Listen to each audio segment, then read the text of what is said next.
오늘 함께 살펴볼 말씀은 구약 역대하 14장 2절에서 15절까지 말씀입니다.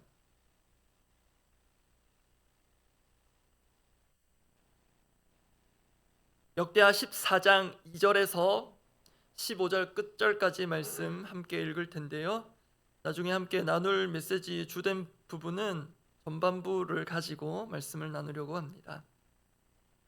역대하 14장 2절에서 15절까지 말씀, 제가 먼저 2절 읽습니다.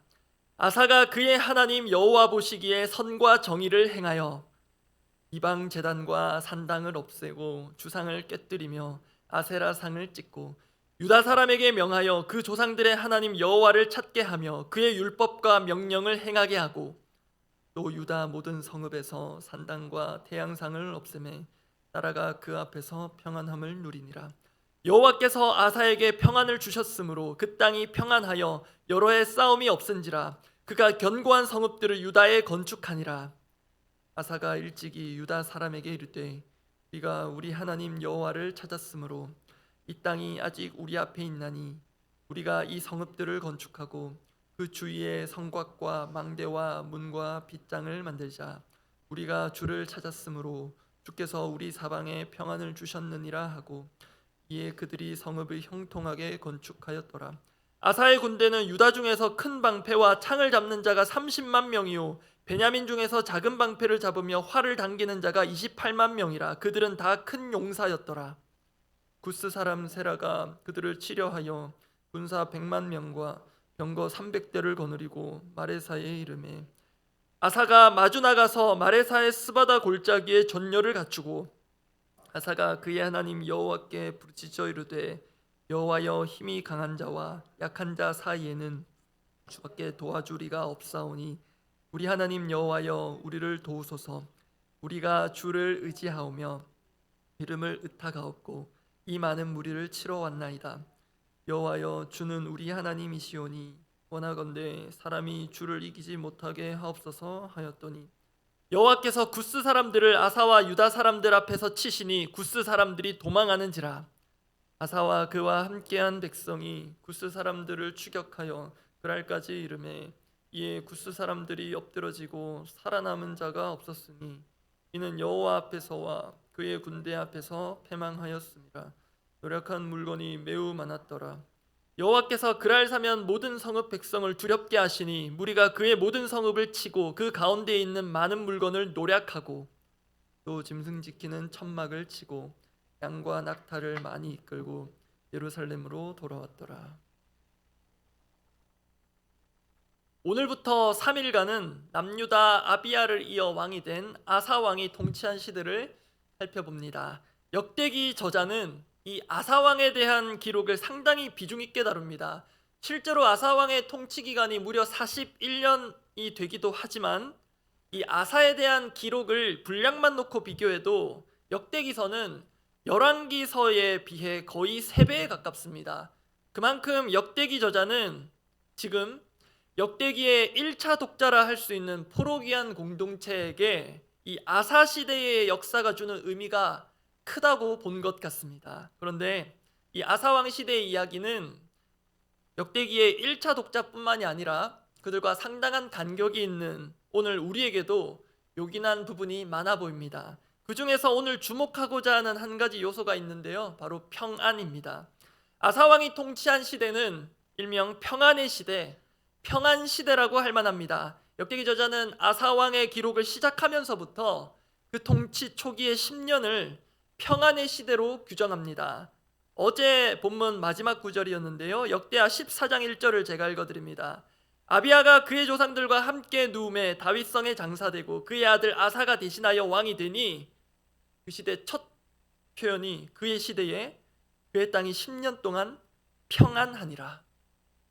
그리고 오늘 본문에는 평안이라는 표현들이 곳곳에 반복적으로 등장합니다. 이 점에서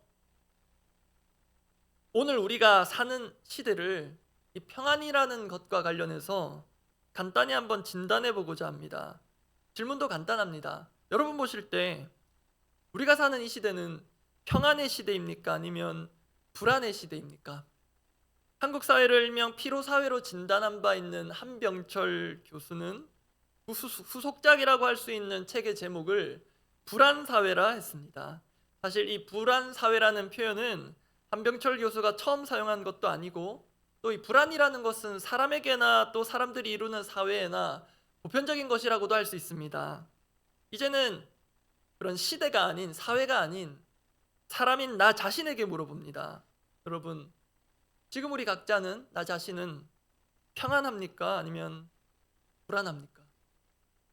오늘 본문을 통해서 불안의 원인일 수 있는 것을 찾고 조금씩이라도 제거해 나가기를 원하고요. 또 하나, 평안으로 가는 길이 있다면 그 길을 무직하게 따라갈 수 있는 이 새벽이 되기를 바랍니다. 불안과 평안 사이에서 두 가지 메시지 살펴볼 텐데요. 첫 번째는 하나님께로부터 오는 평안을 살펴보려고 합니다. 우리는 삶 가운데 불안과 평안 사이를 수시로 오가는 것 같은데, 첫 번째로 기억할 것은 우리가 추구할 또 누릴 평안은 분명 하나님께로부터 온다는 사실입니다. 당연하지만 이 사실을 새롭게 보고자 합니다. 하나님께로부터 오는 평안. 평안이라는 것도 엄밀히 구분하자면 참된 평안이 있겠고 거짓 평안이 있을 것입니다. 거짓 평안이라 함은 영적인 안일함을 가져오는 평안이라 할 수 있습니다. 그래서 치명적입니다. 아마 그런 실험 본 적이 있으실 겁니다. 애꿎은 개구리를, 불쌍한 개구리를 뜨거운 물이 든 비커에 갑자기 넣으면 거의 곧바로 뜨거워하면서 튀어나옵니다. 그런데 처음부터 개구리를 미지근한 물에 넣어두고 서서히 물을 가열해 가면 그 안에서 개구리는 천천히 익어갑니다. 그게 거짓 평안이 우리 영혼에 초래하는 결과일지 모릅니다.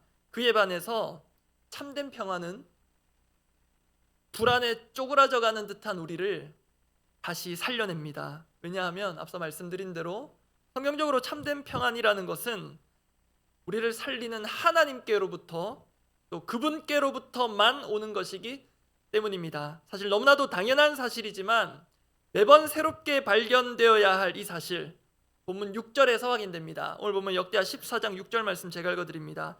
여호와께서 아사에게 평안을 주셨으므로, 여호와께서 아사에게 평안을 주셨으므로 그 땅이 평안하여 여러 해 싸움이 없은지라 그가 견고한 성읍들을 유다에 건축하니라.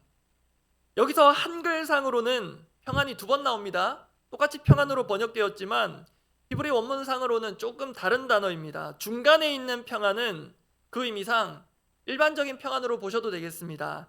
갈등의 부재라고 할 수 있는 평안입니다. 갈등이 없는 상태. 그런데 조금 전에 읽었던 14장 6절 앞부분, 여호와께서 아사에게 평안을 주셨으므로 해서 사용된 평안, 역시 그러한 의미가 있지만 성경에서 역사가 있는 단어라 할 수 있습니다. 이 여호와께서 아사에게 평안을 주셨으므로 할 때 사용된 이 평안은 창세기 5장 아담의 계보로까지 거슬러 올라갑니다. 그 5장에 나와 있는 아담의 계보의 끝은 그 유명한 노아를 향해 갑니다. 노아의 이름이 등장하는 창세기 5장 29절 말씀을 제가 읽어드립니다. 이름을 노아라 하여 이르되 여호와께서 땅을 저주하심으로 수고롭게 일하는 우리를 이 아들이 안위하리라 하였더라. 이 노아라는 이름, 히브리 음력 그대로 한 것인데요, 이 노아라는 이름과 오늘 본문 6절에 여호와께서 평안을 주셨다고 할 때 사용된 단어가 같은 어원을 가집니다. 게다가 시대적 배경도 비슷합니다. 노아가 등장할 당시의 시대상이자 죄악상을 단적으로 보여주는 구절이 창세기 6장 5절인데요. 제가 읽어드리겠습니다. 여호와께서 사람의 죄악이 세상에 가득함과 그의 마음으로 생각하는 모든 계획이 항상 악할 뿐임을 보시고, 그런 죄악의 시대를 구원의 시대로 바꾸는 평안의 도구로 하나님은 노아를 준비시키시고 세우셨습니다. 그런데 이러한 시대적 맥락이 오늘 본문에서도 유사하게 발견됩니다. 처음에 말씀드렸습니다. 아사왕의 시대는 평안의 시대라고 불리었습니다. 실제로 하나님께서 평안을 주시기도 했기에 참된 평안과 평화가 있었습니다. 그런데 그러한 평안과는 어울리지 않는 죄악된 시대상이 오늘 본문에 기록되어 있습니다. 역대하 14장 3절과 5절 말씀 제가 읽어드립니다. 이방 제단과 산당을 없애고 주상을 깨뜨리며 아세라상을 찍고, 5절입니다. 또 유다 모든 성읍에서 산당과 태양상을 없애매 나라가 그 앞에서 평안함을 누리니라. 소위 아사의 종교개혁입니다. 그런데 꽤나 충격적인 사실은 아사가 이러한 개혁을 단행하기 전까지 남유다에 있었던 것들을 보십시오. 이방제단, 산당, 주상, 아세라상, 심지어 태양상까지 버젓이 자리하고 있었습니다. 기록된 것만 치면 이 정도지 그 우상들을 섬겼을 이방 제사장들, 거기에 현혹되고 나아가 추구했을 백성들까지 생각하면 여러분, 노아 시대 홍수전의 타락상과 크게 다를 것이 무엇이겠습니까? 그런데 이러한 죄악의 시대, 그로 인한 불안의 시대에 그 누구보다도 우리 하나님은 평안을 주시기 원하셨던 것 같습니다.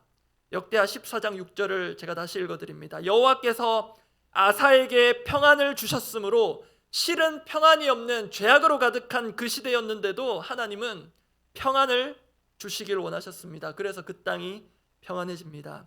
이러한 역사적 맥락에서 노아의 시대와 너무나도 닮은 이 역사적 맥락에서 방금 읽은 6절 앞부분은 이렇게 읽을 수도 있습니다. 여호와께서 아사를 통해 그 땅에 평안을 주셨으므로.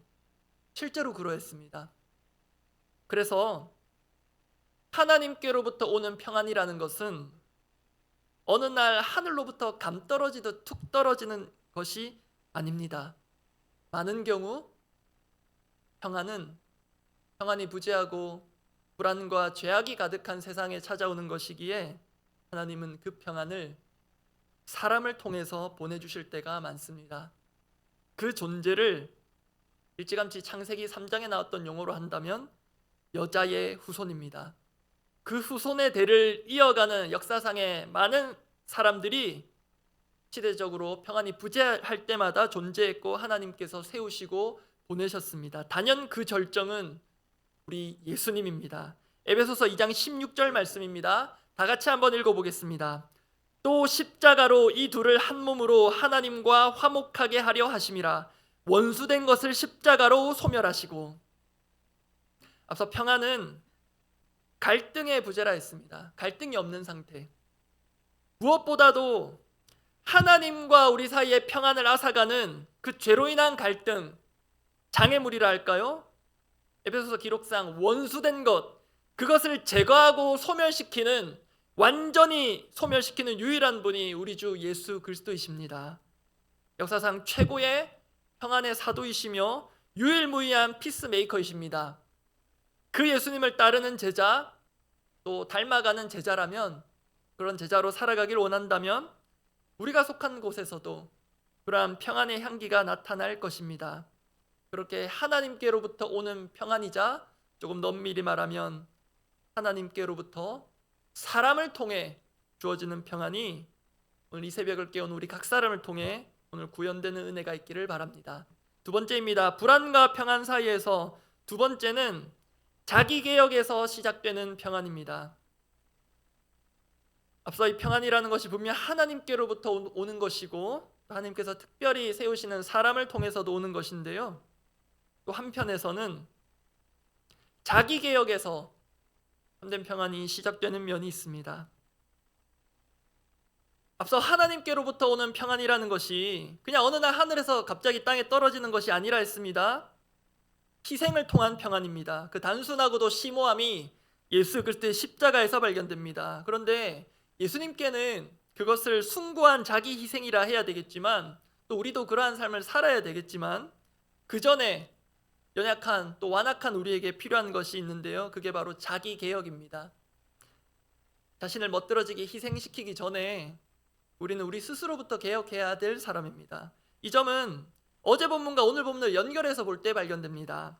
어제 본문 기억하신다면 아사왕 앞서 남유다 아비야 왕은 북이스라엘 여로보암과의 전면전을 앞두고 거의 선지자적인 메시지를 전합니다. 이게 역대기서의 특징이기도 한데요, 그 내용의 핵심을 추리면 먼저 다윗 언약의 정통성을 잇는 왕국은 북이스라엘이 아니라 남유다라는 것, 그리고 남유다는 금송아지를 만든 소위 여로보암의 죄를 따르는 북이스라엘과 달리 하나님을 배반하지 않았다는 것입니다. 그러면서 남유다의 왕 아비야는 어떤 면에서 남유다가 북이스라엘과 다른지 구체적으로 언급한 바 있습니다. 그게 어제 본문 역대하 13장 10절 11절인데요.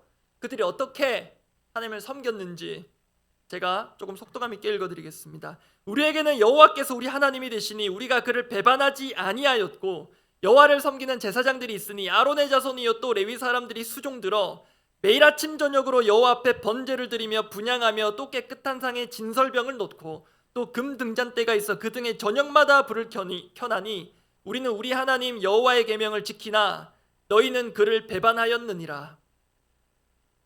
구구절절 맞는 말로 보입니다. 아비야가 아주 틀린 말을 한 것 같지는 않습니다. 그런데 오늘 본문과 함께 보면 아주 맞는 말도 아닌 것 같습니다. 아비야는 불과 3년 통치하고 그의 뒤를 아사가 이었습니다. 그런데 앞서도 확인했지만 당시 남유다는 우상으로 가득했습니다. 그 부분 다시 한번 확인해 봅니다. 오늘 역대하 14장 3절 4절 5절입니다. 이방제단과 산당을 없애고 주상을 깨뜨리며 아세라상을 찍고 유다 사람에게 명하여 그 조상들의 하나님 여호와를 찾게 하며 그의 율법과 명령을 행하게 하고, 이 4절도 중요하고 의미 있는 구절이긴 한데요, 당시 우상으로 가득했던 상황을 볼 때 실은 하나님 여호와를 찾지 않기에, 백성들이 그의 율법과 명령을 행하지 않기에 그렇게 하도록 개혁을 단행했다고 보는 게 맞겠습니다. 그리고 이어지는 5절, 하나님 피조물로 만드신 태양상을 섬기는 하나님의 나라. 앞서 아비야의 말대로라면 지금 아사가 제거하고 척결하는 이 이방 우상의 갖가지 것들은 도대체 무엇입니까? 언제 갑자기 등장한 것입니까? 아비야 시대 때는 없다가 아사가 도입해서 생겼습니까? 역사를 거슬러 올라가 보면 솔로몬에게까지 갑니다. 솔로몬은 시작은 좋았지만 점점 사람이 여인들로 인해 흐려지더니 온 나라를 우상의 소굴로 만든 장본인입니다. 그 뒤를 이은 그의 아들 르호보암, 그리고 어제 본문에 금송아지를 섬기는 북이스라엘 앞에 당당하게 우리는 하나님의 나라다, 우리는 떳떳하게 하나님을 섬긴다 일장연설을 한 아비야 때에도 그런 우상들은 척결되지 않고 그대로 유지되고 있었다고 보는 것이 자연스럽겠습니다. 아니, 더 흥왕해져 갔을지 모릅니다. 그게 아비야를 이어 아사 때까지 이어지고 거기에 손을 댄 사람은 우리는 하나님을 배반하지 않았다 했던 어제 본문의 아비야가 아니라 오늘 본문의 아사입니다. 그 아사를 통해 하나님은 참 평안을 주셨습니다. 이러한 맥락을 볼 때 우리에게 정말 필요하면서도 정말 어려운 것이 바로 이 자기 개혁입니다. 우리도 얼마든지 아비야의 말대로라면 아침 저녁으로 번제 같은 것들을 주님 앞에 드리면서도 온갖 종교적 규례들을 다 행하면서도 여전히 온갖 우상 또는 우상화된 존재를 추구하며 살 수 있는 사람들입니다. 그렇게 이중적이고 모순적인 존재가 우리입니다. 아비야의 말이 있고 또 그와 다른 오늘의 우상으로 가득한 아사 시대까지 이어지는 그런 시대상이 멀리 있는 것이 아니라 내 내면에, 내 삶 가운데 있습니다. 그러한 이중적이고 모순적인 한계를 어제 본문에서 아비야가 여실히 보여주었다면 그 한계를 뛰어넘어야 하고 또 그럴 수 있음을 보여주는 이가 오늘 본문에서 아사입니다. 어제 본문에서 아비야는 자신의 왕국은 건강하다고 생각했을지 모르지만 북이스라엘뿐만이 아니라 남유다 역시 병들어서 고쳐야 할 것들이 너무나도 많았습니다. 우리 거듭 확인하지 않았습니까? 어쩌면 남유다도 금송아지 만들어 섬기는 북이스라엘과 크게 다르지 않았을 수 있습니다. 겉으로는 하나님의 나라일지 모르나 속은 썩어 문드러져 가고 있었습니다. 예수님 표현에 따르면 회칠한 무덤. 교만의 치명적인 특성 중 하나가 자기 기만인데요, 치명적인 병에 걸렸는데 더 문제는 다른 사람은 다 아는데 명의도 그렇게 짚어주는데 자기만 모릅니다. 정확하게 말하면 모른다기보다 인정하지 않는 것입니다. 여러분, 개혁의 시작은 저를 포함하여 우리 모두 자기 개혁일 것입니다. 그리고 그 개혁의 시작은 자신이 병들었음을 또는 병들었을 수 있음을 최소한 인정하는 것에서 시작합니다. 그 인정이 죽어도 안 되는 당시 유대 종교 지도자들에게 예수님께서 하신 말씀이 마태복음 9장 12절입니다. 제가 읽어드립니다. 예수께서 들으시고 이르시되 건강한 자에게는 의사가 쓸데없고 병든 자에게라야 쓸데있느니라. 이 말씀을 굳이 반대로 보자면 우리가 병들었기에 주님께서 우리에게 손을 쓰실 수 있고 그런 면에서 우리는 주님께 쓸모있는 존재가 됩니다. 주님의 대단한 치유의 능력, 십자가의 능력이 병든 우리를 통해 나타나는 통로가 되기 때문입니다. 그렇게 우리 모두 하나님의 평안을 드러내고 땅에 구현해내는 정말 건강한 성도로 살기를 원합니다. 기도하겠습니다.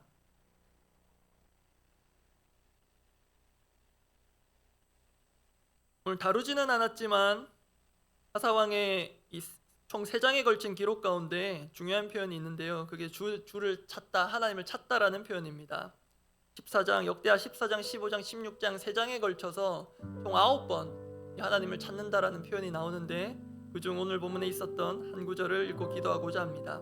역대하 14장 7절 후반부인데요. 우리가 주를 찾았으므로 주께서 우리 사방에 평안을 주셨느니라 하고, 여기에 또 다른 평안과의 어떤 연결고리 같은 것이 보입니다. 우리가 주를 찾았으므로 주께서 우리 사방에 평안을 주셨느니라 하고 이에 그들이 성읍을 형통하게 건축하였더라. 오늘 우리로 치면 우리 가정을, 우리 인생을, 우리 자녀들의 삶을 우리가 함께 세워가는 이 교회를 형통하게 세워갔더라.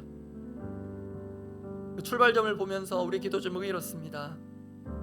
주님 아닌 다른 것에서 집요하게 찾았던 헛된 평안, 거짓 평안, 그게 아주 쓸모는 없는 것은 아니겠지만 진정한 의미에서 평안이라고는 할 수 없는 것들, 어쩌면 주님 아닌 다른 것을 찾는 것 그 자체로 인해 말미암은 불안에서 벗어나야 하겠습니다. 이제는 공동체에서 불안을 유발하고 촉발하는 트러블 메이커가 아니라 나만 등장하면, 그 사람만 등장하면 분위기가 심히 굳어지고 차갑게 식는 그런 트러블 메이커가 아니라 불안을 해소하고 해결하는 그 십자가의 그 역사를 경험한 자로서 십자가의 피스메이커로 살게 하옵소서.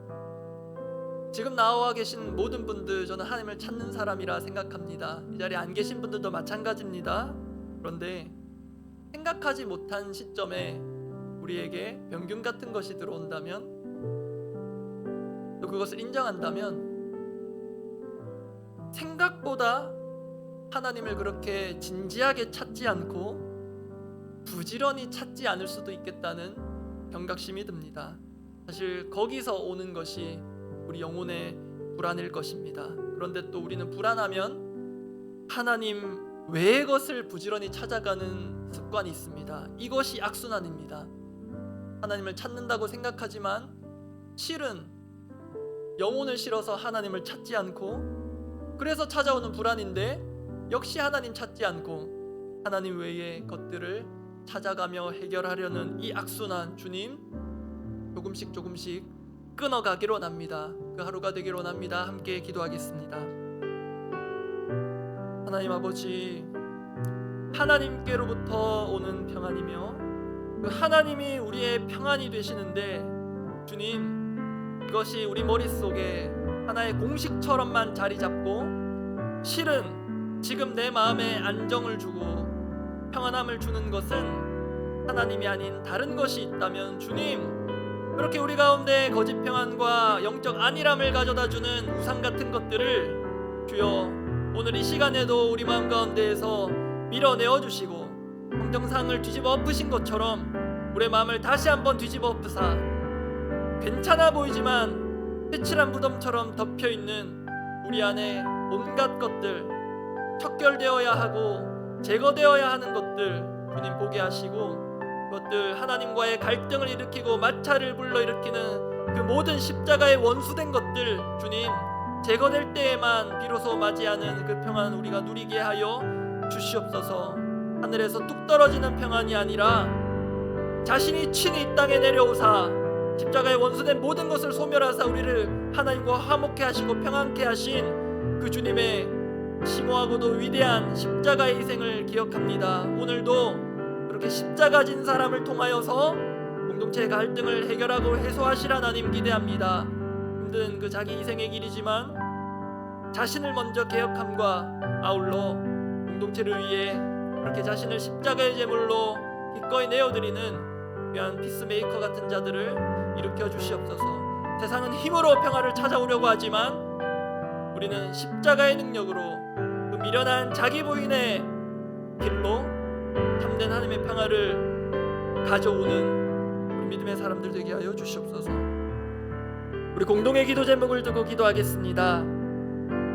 하나님을 기뻐하고 한 영혼을 기뻐하는 더 사랑 교회, 우리 교회의 새로운 슬로건인데요, 우리가 모순적이고 이중적인 존재이기 때문에 진심으로 이렇게 원하면서도 하나님을 기뻐할 수 없게 만드는 안팎의 장애물들이 우리 가운데 있을지 모르겠다는 생각이 듭니다. 또한 하나님 편에서도 기뻐하실 수 없는 갈등의 소지가 될 만한 것들이 우리 안에 버젓이 자리하고 있을지 모르겠습니다. 그런 것들 주님 보게 하시고 제거하게 하옵소서. 그리고 가을 특별 새벽 부흥회 이미 끝난 지 며칠 되긴 했지만 그 하나님의 열심히 우리 가운데 쉬식지 않고 오늘 10월이 새로 시작했습니다. 10월, 11월, 12월 3개월이 있고 나아가 내년을 준비하는 시간이기도 한데요, 온 나라도 그렇고 교회도 그렇습니다. 2026년 우리에게 낯선 숫자가 곧 올 텐데 그 삶과 사역 모든 것이 하나님의 열심으로 이루어짐을 보게 하시고 계획을 세워가는 이 단계에서부터 하나님을 부지런히 찾고 하나님께로부터 오는 평안의 계획들을 세워갈 수 있도록 특별히 앞선 리더들을 위해서 기도해 주시면 감사하겠습니다. 오늘 수요기도회 가운데 우리가 이 하나님께로부터 오는 참 평안을 받아 누리기를 원합니다. 그리고 수요기도회 직후에 10월 운영위원회 모임이 있습니다. 우리 운영위원 가운데 모임 가운데 정말 교회를 평안케 하는 논의가 오가게 하시고 우리 운영위원 한 분 한 분이 평안의 사도가 될 수 있도록 생각하셔서 기도해 주시고 각자 기도하고 돌아가시기 바랍니다. 기도하겠습니다. 하나님을 기뻐하고 또 한 영혼을 기뻐하는 그런 교회, 또 그런 성도가 되기를 원하는데, 그렇게 원하는 것도 진심이면서도 또 우리 삶의 현실은 하나님을 기뻐할 수 없게 만드는, 아니 하나님 외의 것을 더 기뻐하면서 그것이 하나님과의 관계에서 장애물로 작용하고 있음을 오래도록 깨닫지 못하고 있는 것이 우리 현실인 아닌지 주님 깨닫게 하시고 자각하게 하여 주시옵소서. 우리 영적 안일함에서 일깨워 주시고 그런 영적인 자각을 우리 가운데 내주하시는 성령께서 시시각각 주실 때에 우리가 그것을 놓치지 않고 하나님 기뻐하는 일에 방해가 되는 것들, 하나님보다 더 기뻐하고 하나님보다 더 안정감을 누리고 그렇게 우리가 의존하고 추구하고 있는 것들을 하나씩 하나씩 제거해가는 그런 자기개혁의 기쁨을 맛보게 하여 주시옵소서. 하나님의 열심으로 우리의 삶과 사역이 이루어지는 것을 보게 하시고 2026년 또 새로운 포부와 기대를 걸고 많은 사역과 또 인생의 계획들을 세워갈 우리 모든 성도님들과 또 이 교회 가운데 하나님 은혜를 베푸사 하나님을 부지런히 찾음으로 말미암는 그 평안의 계획들을 세워가게 하여 주시옵소서. 하나님을 찾는 듯하나 내 성공을 이루기 위한 야망의 도구로 찾을 때에 회칠한 무덤 같은 겉으로 포장된 평안이지만 속으로는 불안이 득실거리고 있는 하나님, 이 이중적인 현실들을 깨뜨려 주시고 정말 우리의 삶, 오늘의 삶이 또 내일의 계획이 하나님 앞에 정말로 평안의 계획과 평안의 삶이 되도록 주여 하나님을 부지런히 찾게 하시고 지금도 우리를 부지런히 찾으시는 그 하나님의 열심 앞에 항복하게 하여 주시옵소서. 오늘 수요 기도회, 매주 있는 기도회, 그냥 참석하는 기도회 그런 시간이 아니라 정말 하나님께로부터만 오는 오늘 이 저녁에만 누릴 수 있는 하나님 그렇게 예비하시고 마련하신 참 평안을 주님 세우신 사람을 통하여서 가감없이 흘러가고 모두가 누릴 수 있는 은혜의 시간 되게 하옵소서. 주님께서 특별히 세우신 위원장 5분, 우리 운영위원회 가운데 주여 은혜를 더하여 주시고 교회를 평안히 또 든든히 세워가는 그런 평화의 논의가 주님 성령 안에서 이루어지게 하시고 주님께서 친히 교회를 세워가시는 것을 경험하게 하여 주시옵소서.